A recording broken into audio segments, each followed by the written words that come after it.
वृक्षाय नमः। वृक्षाय नमः। पांच तत्वों को मैं दंडवत प्रणाम करता हूँ। तो आज की सुविधा में पहले की कैसे में मैंने बताया कि ये सुविधा इनको मिला, आज खुशी आनंद मंगल रहते।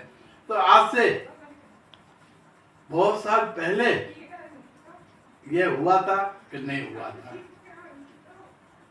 जो जो शोध और संशोधन है उनका समय लिखा हुआ है।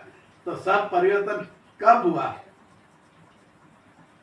ये मैंने पहले कैसे में बताया कि 4 के 5 साल के अंदर ही हुआ, 500 साल के अंदर ही हुआ। तो होता है परिवर्तन, तो इसी तरह होता है। तो मैंने इन 5 तत्व और इंद्रियों के बारे में मैंने शरीर का थोड़ा वर्णन किया कि मैं कौन हूँ। इससे पहले मैं कौन हूँ तो मैं के लिए उनका शब्द यूज किया और थोड़ी बात वो मैंने बताई आपको। तो इनके अलावा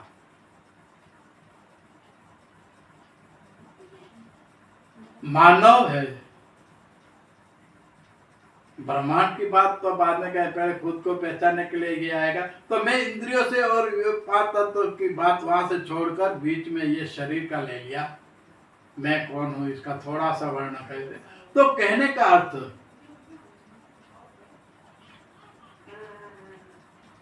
आनंद, मजा आना और इसी तरह जीवन के अंदर सुख शांति प्राप्त होना, और यह सुख शांति प्राप्त होने के बाद मनुष्य चैन से रह सकते हैं। और वो चैन से रहने के लिए अपना परिवार, अपना कुटुंब सबके साथ रहते हैं। क्यों रहते हैं? कि मनुष्य को सुख शांति आनंद और कोई हिंसक जानवर का डर नहीं रहे, और कोई इंसान के अन्य लोग का उनका डर नहीं रहे।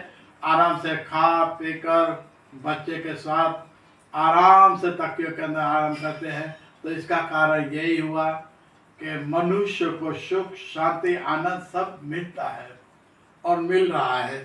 तो ये इसी तरह सोच संशोधन के साथ ही साथ मनुष्य अपनी प्रगति और बढ़ा रहा है और बढ़ा रहा है। तो वास्तविक क्या हुआ? वास्तविक यही हुआ कि जीवन के अंदर सब सुख शांति आनंद मिलता है। हाँ मिलता है, लेकिन किसी को नहीं भी मिलता है। हाँ नहीं मिलता है, पर कैसे नहीं मिलता है, कारण क्या? तो पेड़ से मैंने यही पूछा कि वास्तविक इनका जीवन में अशांति क्यों होती है और ये अशांति का कारण क्या है। पेड़ ने उससे पहले भी बताया था कि मैंने यही बताया था कि बहुत सी ऐसी आइटम होती है कि दिखने में नहीं आती लेकिन फिर भी कुछ शक्ति है।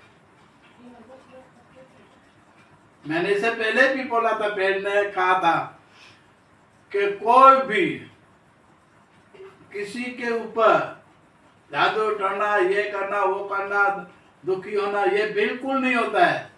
पेड़ ने कहा किस लिए नहीं होता है? उसने बोला कि जब आप किसी को पहचानते नहीं हो, आप किसी को जानते नहीं हो, आप किसी का बुरा किया नहीं है, तो सामने वाला क्यों आपको परेशान करेगा? अवश्य बात आप जान सकते हैं, जिसको आपने पहचाना नहीं है, आप उसको जानते नहीं है, आप उनके पास वो आकर आपको क्यों परेशान करेगा?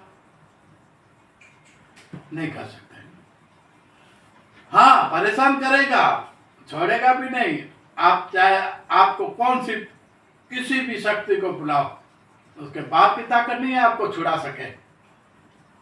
आप दूसरे जीव की हत्या की, रिबा को मारा, उनको जुल्म किया, उनके ऊपर उसके ऊपर हत्या की, आप उनके ऊपर हर एक जुल्म के कारण उसका वध करते हो।